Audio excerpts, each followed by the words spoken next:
Tonight, you fall asleep in the year when roads were not paved with direction, but with dust and silence, and stories that ended in places no map ever named. The sun is long gone. The boots are off. The cloak is drawn around your shoulders like a worn promise. Somewhere nearby, a fire crackles, low, reluctant and kind, not loud enough to wake the others, just warm enough to hold the night at bay. Your hands still smell of saddle oil.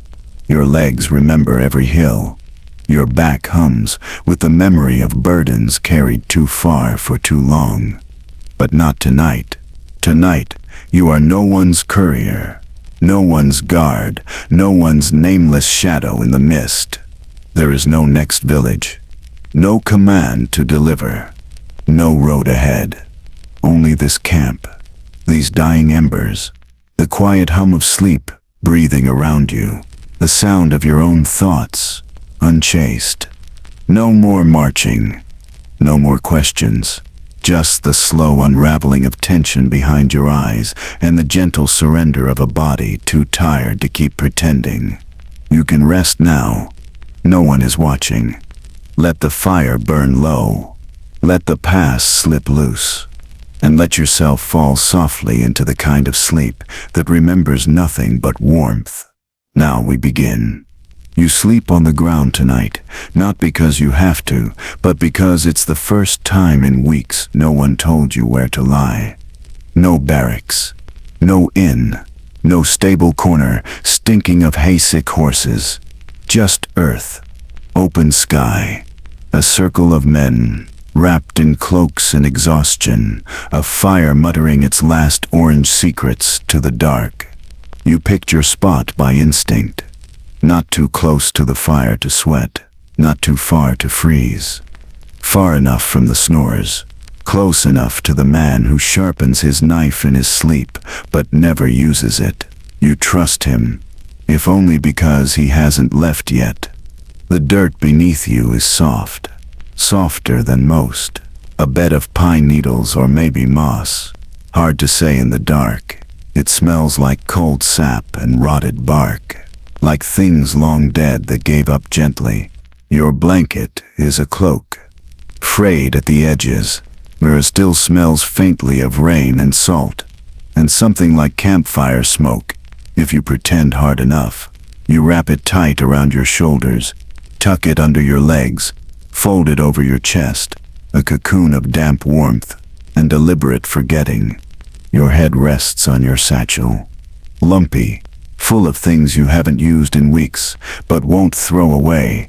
A spoon, a flint, a stone from a river you don't remember crossing. You keep them because someone once told you you'd miss the small things most. The stars are loud tonight. They crackle above you like frost, settling on stone, indifferent and endless. You try not to look at them too long. You've already spent too many nights asking them questions they never answered. The wind is gentler here. It brushes your cheek like an old friend who doesn't know what to say. It carries the scent of ash and wool and sweat, yours and theirs and everyone else's. There is no pillow, but your neck has learned to fold. Your spine has learned to settle. Your body has made peace with discomfort. It no longer flinches at cold. It no longer craves softness. It just is. You shift once, adjusting a rock pressing into your back. You curse under your breath. Then you laugh. Just a little. A dry sound, cracked as your lips. Because you realize no boots, no march, no road. Just stillness. You don't remember the last time you felt still. The others around you have already fallen asleep, or something like it. You hear the low rhythm of breath, the occasional cough, the rustle of someone scratching beneath their cloak. A few whisper to themselves, maybe to gods, maybe to ghosts, maybe to memories that still speak when the fire dims. You've done the same. Whispered names into the earth, names of people you couldn't save, Names of people you barely knew but still remember. Names that don't belong to you but live in your throat. Anyway, the ground is cool beneath your hip. You let your hand rest in the soil. It feels like time itself. Unbothered, slow, patient. You remember sleeping in a barn once, as a child, straw poking through your shirt, the smell of hay and mice and milk. You thought that was uncomfortable then. You smile. That boy had no idea. Now sleep comes like mercy, like something earned, not given. A fragile thing you build each night from bits of firelight, scraps of safety, and whatever part of your soul you didn't use up that day. You feel the cloak shift as your breathing slows. You feel the knots in your shoulders release, one by one. You let your sword stay on the ground beside you, close, but not in your hand. You trust tonight, not forever, just enough. Enough to let your eyelids drop. Enough to stop listening for footsteps in the dark. Enough to feel your body melt into the moss and earth and become a shape the world won't notice. For once, no one is waiting on you. No message to carry. No gate to guard. No order to repeat. Just this fire. Just this sky. Just this moment without need. And in the hush between the wind and the embers, you remember how sleep used to feel. Not survival, but surrender. You pull the cloak up to your chin. You listen to the breathing of the others, a quiet choir of the barely living. You close your eyes, and the ground does not reject you. It holds, soft, steady, forgetful, like its set's always been waiting. Sleep, now. You wake with the cloak still around your shoulders, damp from your own breath, heavy from the weight of memory. The fire has died down to a red eye, blinking in ash, and the air is cool again, not sharp, not cruel, just indifferent. Morning hasn't arrived yet, but the darkness has changed its tone. It no longer hides. It waits. You stretch one leg, then the other. Your knees crack softly like twigs giving way. You sit up slowly, careful not to wake the man beside you, and gather yourself piece by piece. You are still wearing yesterday, and the day before, and likely the week before that. The linen shirt against your skin is stiff with old sweat and campfire smoke. It clings to your sides, damp in places, cracked in others. The collar is frayed. You stopped buttoning it 3 months ago when the top thread snapped and you lost the patience to repair it. You meant to fix it. You meant to fix a lot of things. Over that, your tunic, dark wool, thick, once belonged to someone else. You cut the sleeves shorter. The stitching is uneven. You did your best. One shoulder is stained where someone bled on you, and no amount of washing ever took the brown away. You stop trying. Your belt hangs low. Not because you wanted to, but because the holes have stretched from too much tightening and too little food. A small pouch dangles from one side. It holds the last of your dried meat, a bent spoon, and a stone you keep for luck, or for memory, or for no reason at all. Your trousers are patched, wool, again, though they itch in places they didn't used to. One leg is torn just below the knee, where a bramble caught you 3 weeks ago. You wrapped it with twine. It holds, barely. The knees are stiff with dried mud. The seat is worn thin. You can feel the ground more than you used to. You wear 2 pairs of socks, one over the other. Both have holes. You turn them inside out every night in the quiet hope the cold will find someone else to torment. Then, there are the boots. Ah, the boots. Leather, cracked and misshapen, molded to your feet like second skin. An uncomfortable, unforgiving skin. One sole is coming loose at the heel. You tied it back with a strip of cloth, torn from an old sash. It holds for now. They've walked more miles than some men ride in a lifetime. You can feel every stone beneath them, every root, every blister, every regret. And yet, you wear them proudly, because they mean you stare still walking, still upright, still here. You drape your cloak across your shoulders again. It's heavy with dew, smells of smoke and mildew, and something bitter you can't name. You wrap it around you anyway. It is the closest thing to shelter you have. A shield made of fabric and familiarity, a boundary between you and everything else.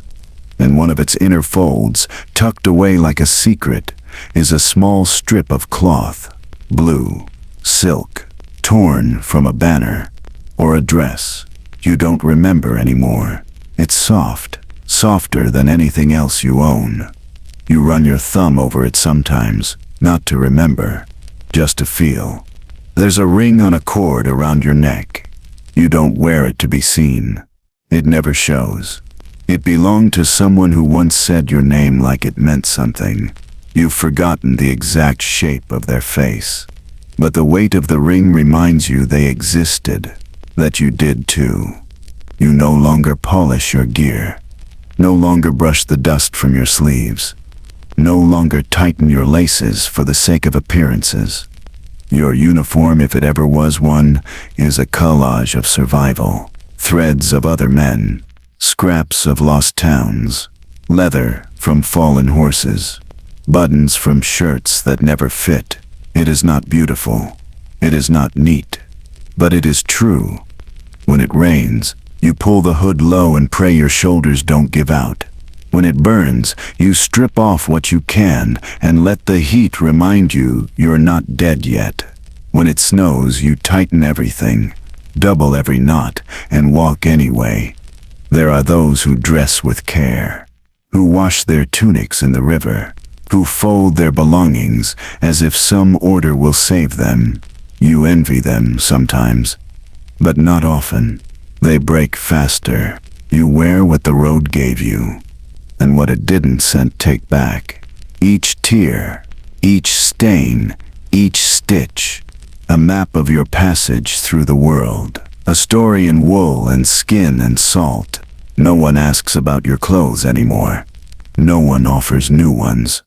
No one pities. But you still rise. You still bind your legs with strips of linen to keep the cold from crawling in.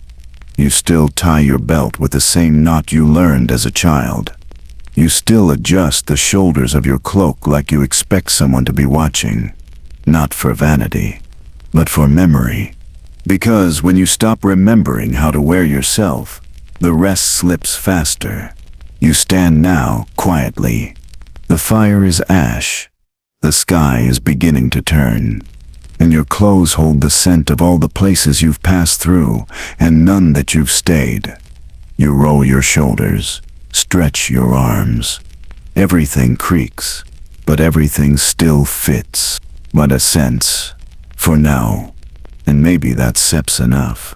So walk, or don't stay. Stay here. Watch the smoke rise. Trace the stitches on your sleeve. And rest. Rest now. You wake before the others. Not because you mean to. Because your body no longer trusts the quiet. Sleep never takes you fully. It brushes past like a stranger on a crowded road. Brief, impersonal, gone again before you feel its warmth. Your eyes open to the color of ash. Not full darkness. Not yet dawn. That strange in-between where the world forgets what hour it is and breathes just a little slower. You stay still at first.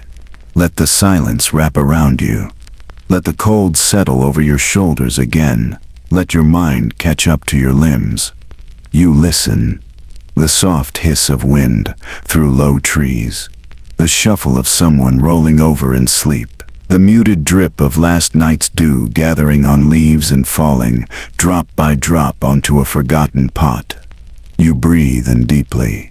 Smoke, wool, Old leather, someone's wine-sour breath, the faint memory of pine.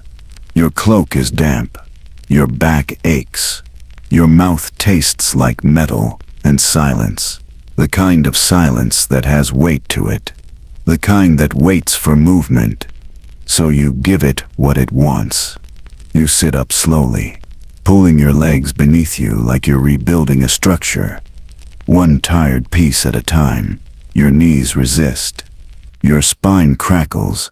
Your fingers, still curled from cold, take longer to straighten than they used to. You rub your face with both hands, press your palms into your eyes, and then exhale as if that will push the dream, what little of it there was, out of your bones. The first task is always the same. Find your boots. They never move far, but the fear remains that one day you'll wake and they'll be gone, taken by a man who needed them more, or less, or just sooner. But they're here, damp, misshapen, loyal. You pull them on slowly, like armor. Lace them tight. Let the ritual remind your body that it is yours. You rise. You stretch. You wince. Your joints speak a language of complaint you've long since stopped translating. You step softly between the others, careful not to wake them, careful not to interrupt their borrowed peace. One snores through his nose, mouth clamped shut, like he's holding in the day's dread already. Another twitches in his sleep, fingers clutching at something invisible. A third lies still, too still. You watch his chest until it rises. It does. You move on. At the edge of camp, you piss against a tree. The bark is scarred with years of use. The roots glisten with unspoken stories. You sigh as you go, not from relief, but from resignation. You look at your hands as you finish. Dirty. Scarred. One knuckle, split from yesterday. Sparse work. You wipe them on your cloak, then pause. No one else is awake yet. This is your moment. So you take it. You walk to the stream, just past the bend. It's narrow, fast-moving, lined with rocks that bite at your soles. You crouch, dip your fingers into the water. It's cold enough to make your teeth ache just from contact. You splash your face once, twice. You gasp quietly at the shock. Then you lean forward and drink. The scent's not clean, but it sets cleaner than yesterday. That sip's all you need. You return to camp. Someone else is stirring now. A cough, a sniff, a muttered curse about the cold. You nod at them. They don't nod back. They haven't woken fully. Neither have you. You check your gear, another part of the ritual. Not because anything's changed, but because the act itself gives shape to the morning. Belt, buckled. Knife, still dull. Cloak, still torn. Flint, still dry. Good. Symbol Sebian Sil Then seem Psi fear. You kneel by the fire pit and nudge the coals. They blink at you, dim, tired, like old men asked to rise before the sun. You feed them slivers of wood. You whisper to them, not with words, but with breath, soft and rhythmic. They reward you with a flicker, a lick of flame. The others will see it soon. They so gather. Say little. Stare at the fire like it owes them something. But for now, it is yours. You warm your hands. You pull your cloak tighter. You stretch your neck. You wait for the sky to turn blue. You think, for a moment, of all the other mornings. The wet ones. The ones that began with blood. The ones that ended before they ever really started. You think of how many roads you've taken just to arrive at this patch of dirt. How many footsteps brought you here? Boots heavy with rain, heart heavier with questions. And you wonder if you stopped walking, or if you stare just resting. No one tells you when the journey ends. They just stop giving you orders, so you make your own. You decide, for today, that your morning ritual will not include fear. Not yet. You will still delay the worry. Delay the what-ifs. You'll sip the heat from the tin cup once it's passed around. You'll nod at the same tired jokes. You'll eat whatever someone manages to warm over the reborn fire. You'll move like you were made for this. Because maybe you were. Or maybe you became it. Either way, the morning is here. It stands cold. It sits quiet. It sips yours. Just for a breath. Just long enough to feel like a person. So take it. Pull it close. And rest. Rest now. You delay it as long as you can. Not out of pride. There's none left. Not out of shame. There's no privacy in a camp like this. But because it's cold. Because it's inconvenient. Because every time you go, it reminds you how far from comfort you really are. Your stomach growls, uncertain whether it wants to expel or endure. You shift on your haunches by the fire, feeling that slow, inevitable pressure build, just enough to force you to stand, stretch, and sigh, like a man about to meet an enemy in the field. You nod to the others as you rise. No one asks where you're going. They already know. The look in your eyes says everything. It's time. The walk is short, but you make it long. Past the sleeping packs, past the line of men stirring in silence, past the horses still steaming with sleep. You head for the trees, those faithful sentinels of relief and shame. The forest is quiet this morning. Even the birds seem to hold their breath. You step carefully, not from stealth, but from experience. You've misjudged the ground before, slipped, fallen, sat down too soon. There are few humiliations left to endure, but that is one you'd rather not repeat. You find your spot, not the best. The best ones were claimed on the first night of camp, worn into the earth by dozens of men before you. This one will do. It smells like everything you'd rather forget, but at least it's yours for now. You crouch, slowly, carefully. Your knees creak. Your back aches. You shift your cloak out of the way, tug at the waistband, and let the chill in. It hits like water. You clench your teeth. Your breath leaves you in a shiver.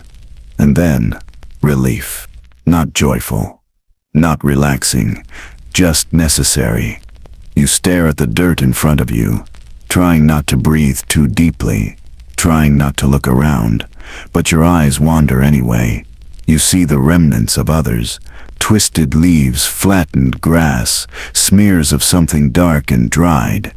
A tangle of cloth lies near a tree trunk, torn undergarments. Someone didn't make it in time, or didn't care, or simply gave up. You avert your eyes.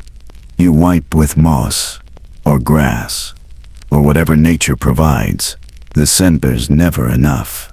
The spear's always damp. You toss it behind you, like regret. There are no latrines, no pits, just the hope that nature reclaims what you leave behind before the flies make a kingdom of it. You stand.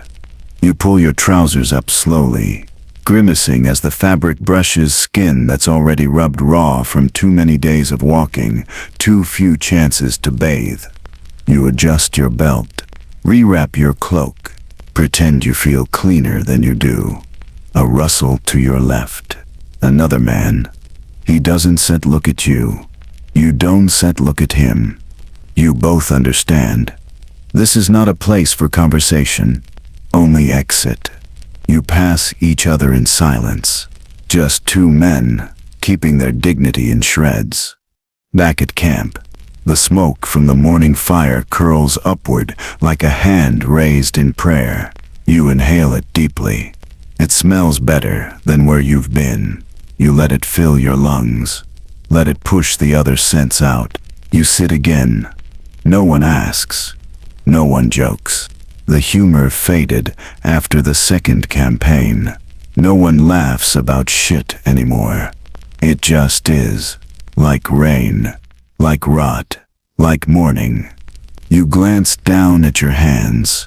You wipe them again on your cloak. It makes no difference. They are never clean. You used to carry a rag for this. The square of linen, frayed and stained and once white. You lost it 2 weeks ago. Now you use the inside hem of your cloak, the part no one sees. You wonder if they do the same. You sip water from your tin cup, not to cleanse, just to move on, to rinse the taste of dirt and shame and silence. Because the worst part isn't the smell, or the cold, or the awkward crouch behind a tree, like a thief stealing dignity. The worst part is knowing you'll do it again tomorrow, and the day after, and the day after that, until your body forgets what it felt like to sit on something smooth, to reach for cloth that wasn't damp or torn, to feel clean. You stare at the fire. Let it warm your hands. Let it dry the last of the morning dew from your boots. You tell yourself, this is the last time. The scent is not. But you tell yourself anyway. Because hope, even false hope, is a kind of hygiene. You pull your hood up. You close your eyes. You forget the trees. Forget the dirt. Forget the ache in your thighs. Let the fire speak again. Let the wind pass. Let your body settle. You stare a human again. Or close enough. And soon you cellate. And walk. And lie down. And do it all again. But not yet. Not now. Now you breathe. Now you rest. Rest now. It doesn't smell like food. Not really. It smells like smoke, and reheated grease, and last night's fire turned into this morning's apology. A slow grayish smell, more steam than aroma, rising from the center of camp like a tired breath. You sit cross-legged near the warmth. The coals glow red and shy. A dented pot balances between 2 stones, hissing occasionally, like it doesn't want to be bothered. Someone stirs the contents with the same stick they used last night, eyes half closed, mouth still sticky with sleep. You watch him stir without speaking. No one speaks much in the morning. Words are still curled somewhere deep in your throat, too stiff to unwrap. Your stomach gurgles quietly. It's not a hunger cry. Hunger left weeks ago. This is its ghost. A soft nudge from your ribs reminding you they still need tending, even if the world no longer does. The man ladling the pot nods at you. That's enough. He doesn't smile. He just lifts the ladle and drops a scoop into your wooden bowl. It lands with a sound like wet cloth. You don't ask what it is. No one does. Oats, maybe. Idinho, or what's left of them. Maybe barley, maybe beans. Bits of something once green float near the top. You hope they're herbs. They might be weeds. You don't care. You dip your spoon in. The handle is splintered. You hold it like you're trying not to offend it. First bite. Warm. Bitter. Too much salt in one place. None in the next. You chew slowly, letting your mouth wake up around it. You swallow. Your throat sticks for a moment, then yields. Another bite. Better. Not good, but better. Around you, others eat the same way. Quietly, heads bowed, like prayer. No one complains. Complaining takes energy. You watch a man across the fire pick something unidentifiable from his bowl, sniff it, then shrug, and eat it anyway. Another man tears a hunk of bread from his satchel, dips it into the mush to soften it, then gnaws like a dog with something to prove. You envy his bread. Yours ran out 3 days ago. You stretched it for as long as you could, dry crusts, thin slices, chewing the corners to soften them in your mouth. The last piece you tore into crumbs and sprinkled into your stew, just to remember what it used to be. You miss the sound of crust cracking, of butter melting, of taste. Now everything tastes like not hunger. You glance around. No one's smiling, but no one looks angry either. Breakfast is an instant joy here. It sets fuel. It centers permission to keep moving. A man offers you a flask. You nod and take it. The wine, or what used to be wine, hits the back of your throat with a vinegary bite. Your eyes water. You hand it back. He nods. That seps the whole conversation. You scrape the sides of your bowl. Get every bit. You even lick the back of the spoon. Once. Then wipe it on your cloak without thinking. You wonder if anyone saw. You wonder if anyone would care. Probably not. You set the bowl down by your feet. A beetle crawls toward it. You flick it away gently. There's a man sharpening a blade nearby. Not his sword, just a small knife. He does it every morning, like a ritual. You've never seen him use it. You've also never seen it dull. Another man sits staring into the fire. Eyes wide, bowl untouched. He hasn't spoken since yesterday. You don't ask. Some mornings someone hums. Not today. Today is silence and scraping, and the occasional soft belch behind someone's palm. You think, briefly, about eggs. Real eggs. Cracked on the rim of a pan, hissing as they hit the iron, the yellow spreading out like sunrise. You haven't had eggs in months. You haven't smelled real food in longer. And yet the body remembers. Your teeth ache at the thought. You pick up your bowl and rise slowly. Walk to the bucket near the edge of camp. Rinse the bowl with cold water that smells faintly of wood and thyme. Wipe it with your sleeve.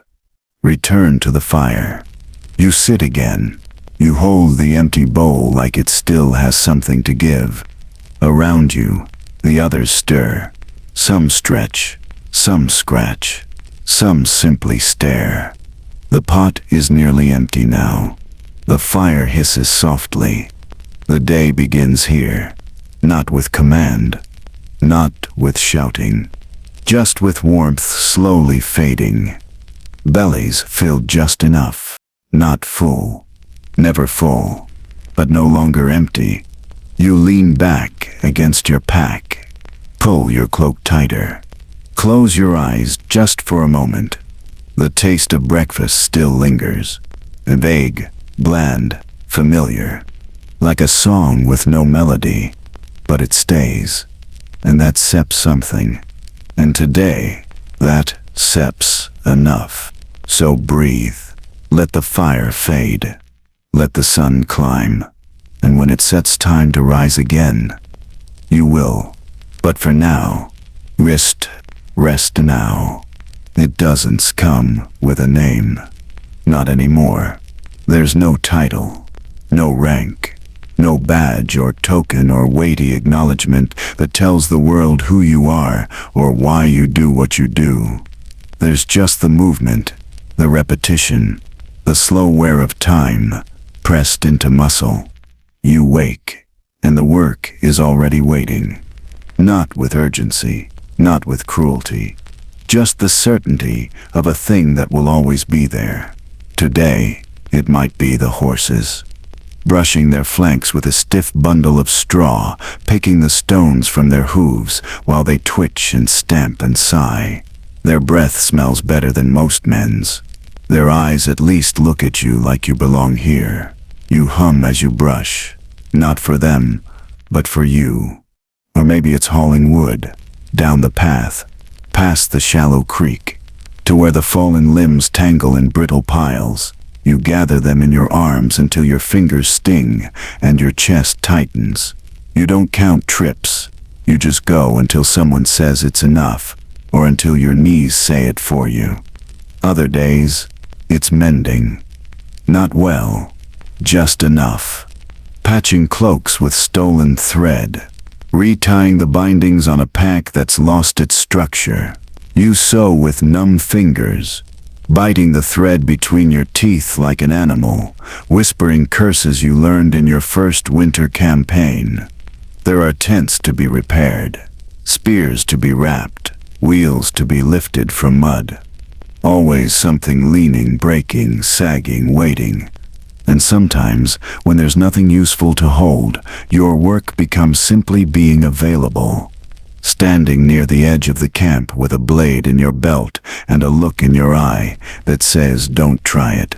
Carrying crates filled with nothing important from one side of the fire to the other because someone needed to feel in control. Waiting at the gate because someone else had to sleep. Your work is not glorious. No one sings of the man who boiled the water. No one carves statues of the one who carried the wounded man's shield because he couldn't lift it anymore. You once helped bury 5 men in one afternoon. Dug the holes yourself. Your palms bled through your gloves. You wrapped them in their cloaks, placed stones on their chests so the wind wouldn't scatter the memory of them too fast. You whispered their names even though no one told you to. No one thanked you, but the ground felt warmer after. You remember sharpening arrows for 2 hours straight while rain slid down your back like accusation. You remember lifting a cauldron with another man only for the steam to scald your forearms through your sleeves. You remember cleaning vomit from the side of a wagon because no one else would. This too is your work. Not heroism, not courage, just necessary. Sometimes you're sent ahead, just to walk the path, to feel the road, to mark where it bends or floods or disappears. Sometimes you do not come back the same. You carry water from the stream in buckets that leak. You patch holes with cloth you tore from your own blanket. You hold a man's legs while someone else pulls a splintered shaft from his thigh. You don't look away when he screams. You just breathe through your mouth and hum again, like it will help. The others see you, not as leader, not as fool, but as there, and that sep's enough. You're the one they nod to when it's time to lift, time to pull, time to carry what they can carry alone. Your work is not clean. You come home every night, smelling of fire, sweat, and some other man's pain. You rinse your hands, knowing it once yet come off. You eat with the same fingers that stitched flesh and scraped filth. And still, you rise, not for glory, not for gold, but because the rhythm is its own kind of prayer. Each task, a bead in a rosary of survival. Each core, a step in a dance too slow to be called living, too precise to be called death. You stack, you sew, you haul, you lift. And when night falls and the fire is low, someone hands you a piece of bread or a drink of wine, or simply says, "That sipp'll do." And somehow that sip's enough. Not because the day was kind, not because you were seen, but because something got done, and you were the one who did it. You lie back in your cloak. Let the smoke cling to your hair. Let the ache settle deeper into your shoulders. And you tell yourself, as your fingers twitch from the memory of labor, tomorrow you will still do it again, and again, until someone else takes your place, or the road ends. But not tonight. Tonight, the work is done, and you have nothing to hold but breath, nothing to carry but sleep.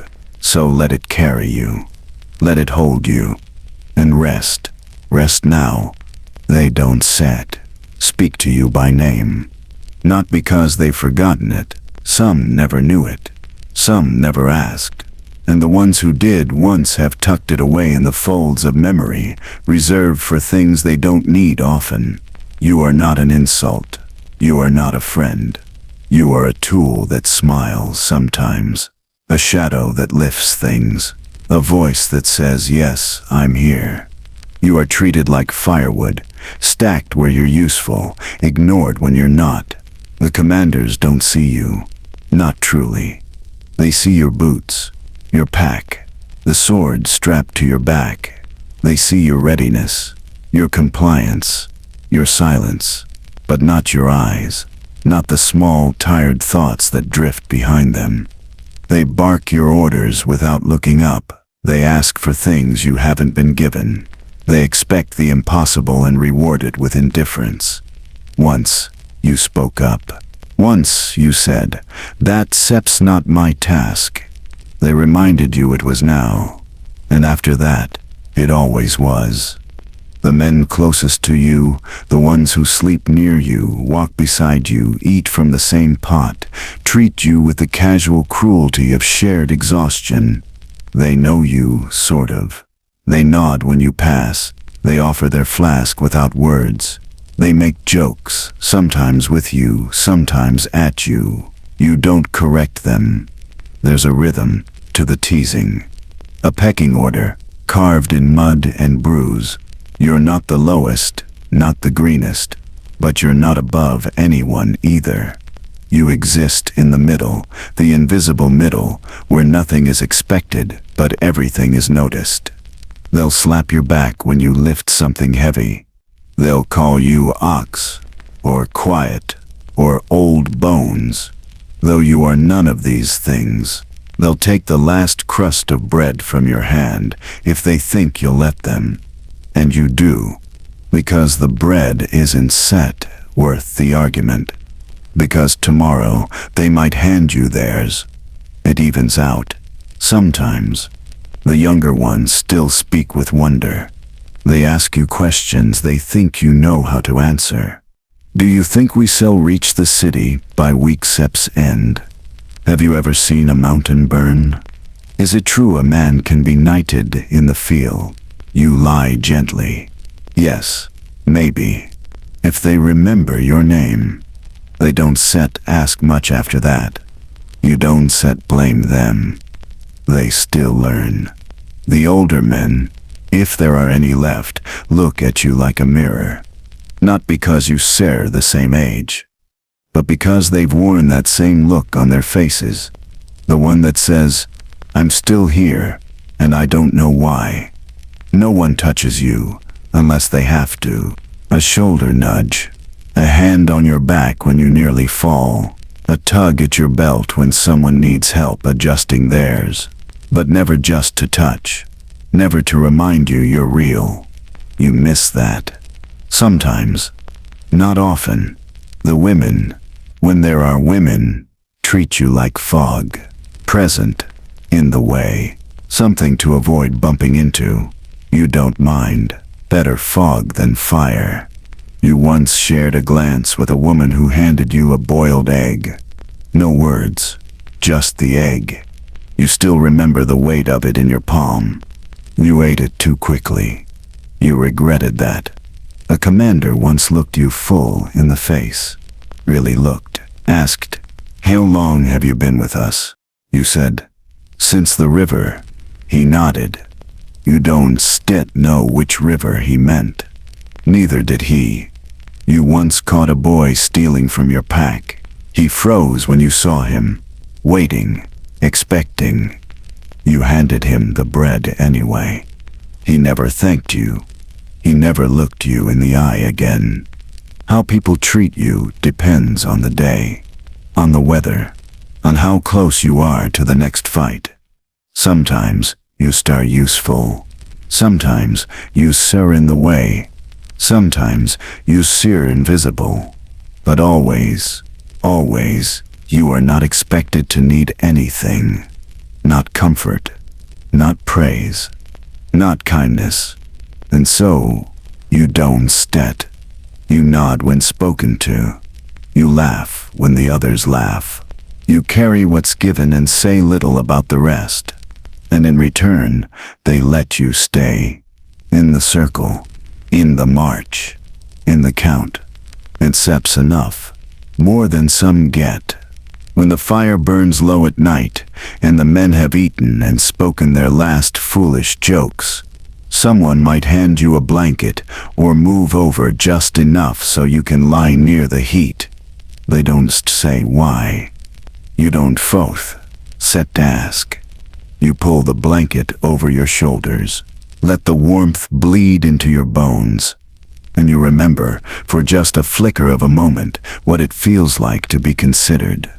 Not honored, not seen, just not left out. You hold on to that, tightly, quietly, like breath in winter. And as sleep pulls you back into the dark, you let the day's bruises soften in your mind. And you think, maybe I shall be spoken to kindly tomorrow. Maybe not, but maybe. And for now, that's enough. Sleep now. You itch before you open your eyes. Not from sleep, or dream, or the folds in your blanket. This is deeper, older, the kind of itch that lives under the skin. A crawling memory left by lice, dirt, sweat, and time. You scratch your neck absently, then your forearm, then behind your knee. None of it helps. The dirt is part of you now. You do not wash. You wipe. You scrape. You rinse when the river is near and time is merciful. But even then, it's not washing. It's negotiation, a trade between effort and the faint illusion of cleanliness. There's a stream near camp today. Someone said it was safe. Someone else said it made a mule sick. You splash your face anyway. The water is cold, biting, sharp as regret. You scrub with your palms. No soap, just your fingers' nails and the stubbornness of skin. Behind you, a man washes his shirt. He beats it against a rock like it's betrayed him. The water turns gray, then brown, then still again. He hangs it on a branch to dry, knowing it will never smell better, only less. Your shirt. You haven't removed it in 3 days. The collar is stiff. The underarms are sour. You consider changing it with the spare in your pack, but you remember the spare is worse. It always is. You spit beside your boot. The saliva is thick. Your tongue tastes like copper and something faintly rotten. You chew mint leaves when you have them, not for flavor, for masking. You don't set. Not today. You scratch again. Your scalp is a battlefield. You run your fingers through your hair and feel grit, knots, tiny movements. You pretend they're leaves, dust, anything but what they are. You once plucked 10 lice from your collar in a single hour. Name them after saints. Flick them into the fire, laughed like it was a joke. It wasn't. A sore has opened behind your ear. You try not to touch it. It weeps when it rains. Someone nearby has a cough. Deep, wet, chesty. He hides it at first, then gives up. You hear him hacking into his cloak, trying not to draw attention, as if disease is shameful, as if it isn't everywhere. You spare shared spoons with dying men, drunk from skins touched by unwashed hands. Slept 2 inches from a man feverish with something unnamed, something that made his breath smell sweet, like spoiled fruit. You held your breath all night. You still got sick. Your gums bled for 4 days. You thought your teeth would fall out. One did. Eventually, you carry it in your satchel, not as a warning, as a reminder of what your body is capable of losing. You remember a man who boiled his clothes in the mess pot, claimed it would kill everything. It burned his hands. He screamed for hours. Infection took him 2 days later. You tried to clean a wound with wine once. It fizzed, hissed, Smelled like vinegar and rot. You wrapped it in a sock and prayed. It healed crooked. Now your wrist clicks when it rains.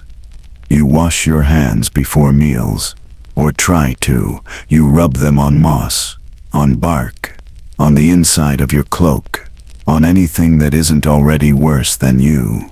Still, the filth lingers, in the lines of your palms, in the beds of your nails, in the smell behind your ears. You smell like old leather, dried blood, and wet dog. Everyone does. No one notices anymore. No one comments. If someone stinks, you let them. Because you do too. Because judgment takes energy. And there's simps, none to spare. There was once a traveling preacher who claimed filth was a sign of holiness, that the body should suffer so the soul might rise.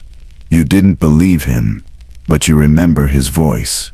Clean, clear, like it had never touched mud. He died in a latrine trench. His hands were clean. You scratch your leg again. The lice are still loyal. They never leave, even when others do. You admire their tenacity. You stave shared skin with worse. Sometimes, a man will strip naked in the moonlight, scrub himself raw with sand or river stones. You watch from a distance, not out of shame, out of longing. He sells shiver. He spoke curse. He sell dress again in the same stained clothes. The filth will return by morning. That for a moment, he shall look free. You wonder if that sep's worth it. You never ask.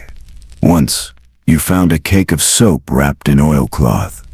You kept it in your pack for weeks, smelled it sometimes, held it close to your nose and imagined being another man. Then you traded it for wine. You don't fed regret it. Not fully. You rinse your face again. Wipe your hands.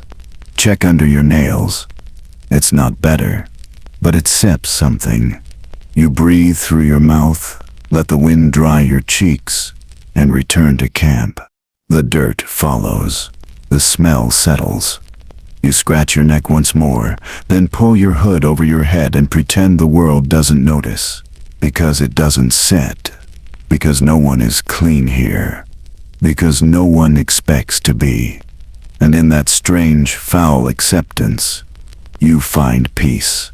You lie back. Let your arms fall wide. Feel the earth cradle the grime on your back. And think, maybe tomorrow you will find that stream again. Maybe itself feel holy. Maybe not. But tonight, let the dust stay where it is. Let the sores sleep. Let the lice feast gently. And rest. Rest now. The rules are always there, even when they're not written down. You learn them through bruises, not books. Not because someone sat you down and explained how things work, but because you watched someone speak out of turn and get a fist in the ribs. Because you saw a man hesitate when told to march and he limped for a week after. Because once a boy asked, why? And no one ever asked again. There's stats law here, but it's set's not made of parchment or principle. It's made of habit, hierarchy, and whoever's voice carries furthest in the cold morning air. Your law is a chain of commands, too tired to care about fairness. And punishment. Punishment is whatever set's convenient. You've seen it take the shape of silence, when a man is suddenly not spoken to, not looked at, left to pack his things and eat alone. That's how they warn you. First comes the silence, then comes the pain. You remember the first time they punished you. You didn't stet even know what you stet done. Your fingers had fumbled a knot. A cart came loose. No one died. Nothing was lost, but someone had to be seen suffering for it. So they picked you, strapped your arms to a post. 3 lashes with a wet rope, not a whip, just a rope soaked in vinegar. The fibers tore your skin more slowly than leather would have. It was meant to sting longer. It did. No one said a word afterward. The sun thought they just handed you your pack and moved on. That was the lesson. The law is not about justice. The law is about momentum, about keeping things in place. Even if the place is wrong, even if the weight is too much. You follow orders not because you agree, but because disobedience is expensive. And you are broke. The men who bark the rules rarely follow them. They eat first, sleep softer, bleed less. They call it rank. You call it distance. Once a man stole food from another's pack, dried meat, barely a mouthful. He was caught, dragged into the circle. They didn't beat him. They made him walk ahead of the column the next day. No cloak, no boots, just his shirt and shame. By nightfall, he was gone. Some say he ran. Some say the cold took him. Some say a bear. No one asked too loudly. That was the Law Sep's second rule. Don't sent question punishment. Only remember it. A different man, one who disobeyed a direct order to hold a line, was not punished at all, because he died. The law forgives death. It saves its wrath for the living. There are worse things than lashes. There's being assigned to the outer perimeter during night watch. There's being left off the ration list and having to beg scraps. There's being volunteered for tasks no one wants, dragging bodies, burying horses, emptying chamber pots from the officer's tent. And then there are the invisible punishments. The looks, the way no one speaks your name, the way no one asks you to help until they need a shield, the way you're never chosen for anything that might end with warmth or sleep. Sometimes the rules contradict themselves. The men speak unless spoken to, unless it sets to warn. Isn't take initiative, unless the commander is watching. Don't stut, stop working. Unless someone higher needs your seat, you follow anyway. Not because it makes sense, because it keeps you whole. Mostly, there was once a man in your company who followed every rule, every step, every command, every breath. He did it all with precision. They called him Model. He tripped on a root during formation. Didn't set, even fall. Just stumbled. They made an example of him. Shouted so loud, even the birds left the trees. They told you, see, even perfection fails. You nodded. Because what else do? You keep your head down. You wear your silence like armor. You answer yes before they finish asking. You smile when they insult you, just enough to suggest you're harmless. You do everything right, and you still get punished sometimes, but not as often. The law doesn't send care if you steer good, only that you stare quiet, only that you stay. The punishment keeps you shaped, bent, manageable. And when you crawl into your cloak at night, sore from work, sour from sweat, you count your ribs and whisper the rules to yourself. Not as a prayer, as a survival song.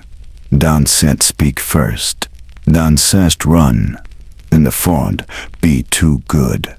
Dom set be too bad. Domes disappear. Gnomes stand out. Be the shadow behind the better soldier. Be the one who gets forgotten at meal count, but remembered when a load needs carrying. That seps your safety. That seps your law. You close your eyes. Let the cold pull the pain from your spine. Let your breath quiet beneath the stars. And you tell yourself, no punishment today. And maybe that seps enough. Rest now. You stopped praying out loud a long time ago. Not because you lost belief, but because it began to feel like a risk, like drawing attention to yourself. like inviting the wind to answer in ways you didn't want it to. The others mutter sometimes, at dawn, before a march, after a death, quiet phrases passed down by mothers, midwives, drunks, half prayers, really, not aimed at a god so much as tossed into the sky like crumbs to something watching.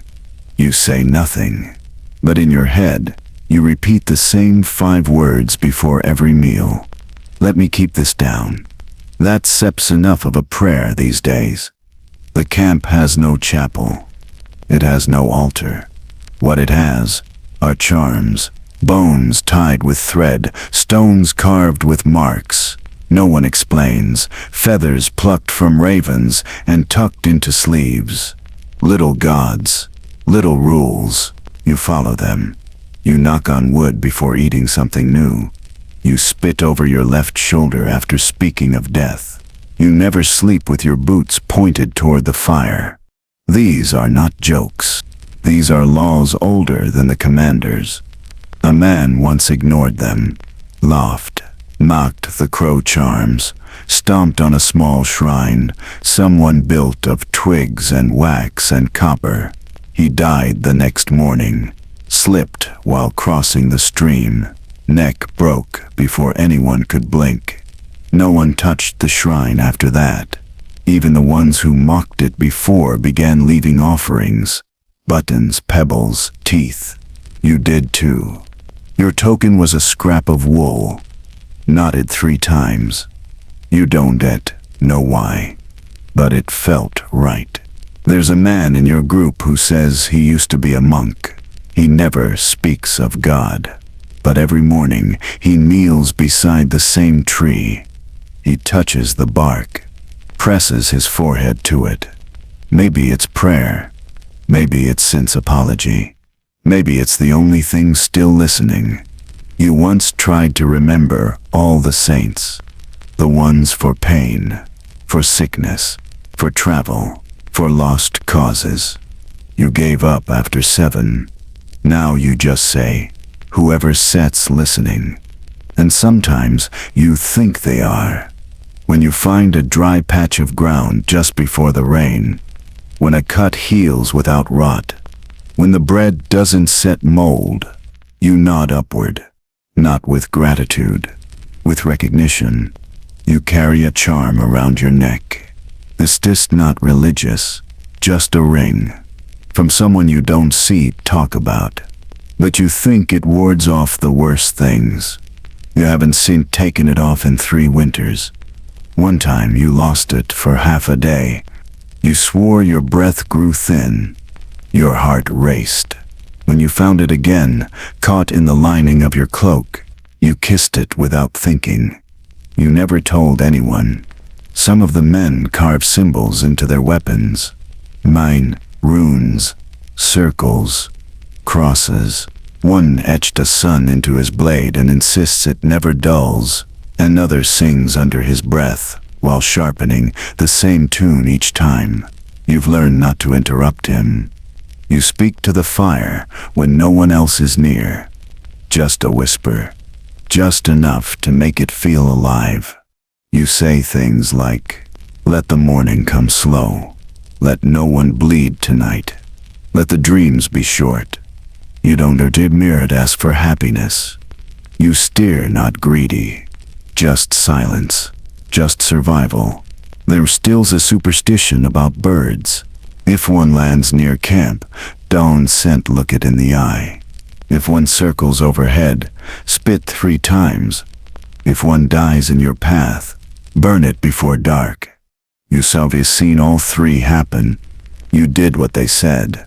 Not because you believed it would change anything, but because it felt better to do something, even if it seeps wrong, even if it's just pretending. Once you stepped over a man who had stopped breathing in his sleep. You were too tired to dig a hole. So, you whispered a blessing you barely remembered, and kept walking.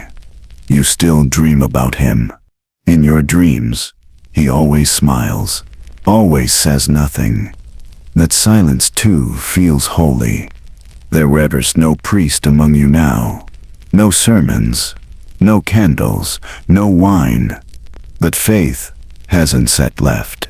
The sense just changed shape. It clings to rituals made of repetition. It hides in the space between lightning and thunder.